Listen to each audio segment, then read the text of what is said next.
What's up, guys? This is the Sume here, and today we are going to be talking about how to properly jumpstart the Maserati.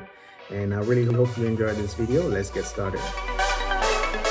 Obviously, guys, there are very few ways that you can jumpstart the Maserati. So the first and the most preferred method is coming from the front trunk of the Maserati. You'll find this red tab right there, and that is where you connect your positive side of the jumper cable. So this connects directly to the battery in the back. So that's what's going to give the starter the boost that it needs. A lot of people goes to the fuse box for the negative side, but it's not there. It is actually the body of the car. This is where you'd connect the negative side of it. Alright guys, so the next ways that you can jumpstart the car is by coming in the rear trunk, and you look for the battery. Once you find the battery, you can hook up your jumper cable, positive in the positive, negative in negative, then you hook it up into the other car or your portable charger, then that's it. But in this case, in Maserati, it's a little bit different because it is so tight in the trunk. Even if you have access to the battery, there's so many processes that you have to do in order to jumpstart the car. It is not recommended because you're most likely going to cause some kind of sparks, and which is why Maserati put the starter, the charging positive side of the battery in the front trunk. So now you can use this little plug here to charge your car by using this Maserati charger right here, if your car is going to be parking over a long period of time. And you could use this little cable if you don't have the other connector, but other than that, this is pretty much all you can do in the rear trunk. Okay, so we covered what you can and can't do, obviously, when it's come to jumpstart the Maserati.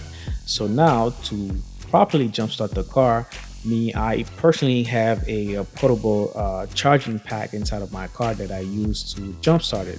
And as you can see here, the first thing that you'll need to do before you connect any cable is to open this clip.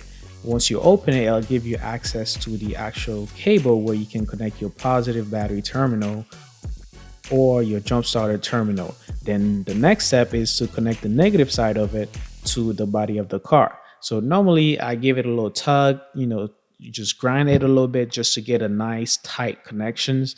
And from there, I just let it sit for about a minute or two.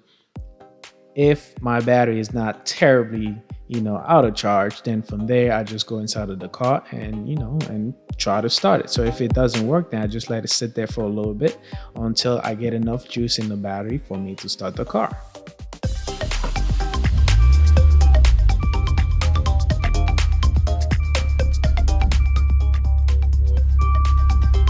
And if it doesn't, obviously, your battery is not that good. So it's time for you to get a new battery, or you probably should just let it sit down for a little bit to get enough juice for you to crank start the car. Guys, so this is the end of the video as usual. So it's been a pleasure just making this video to update you guys on some of the things that I'm doing, and I really hope that you enjoyed this video, and post your comment down below if you do have any question.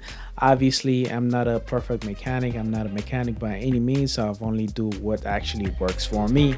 Even though I was a truck driver in the past, I've done my own maintenance and familiar with the stuff, but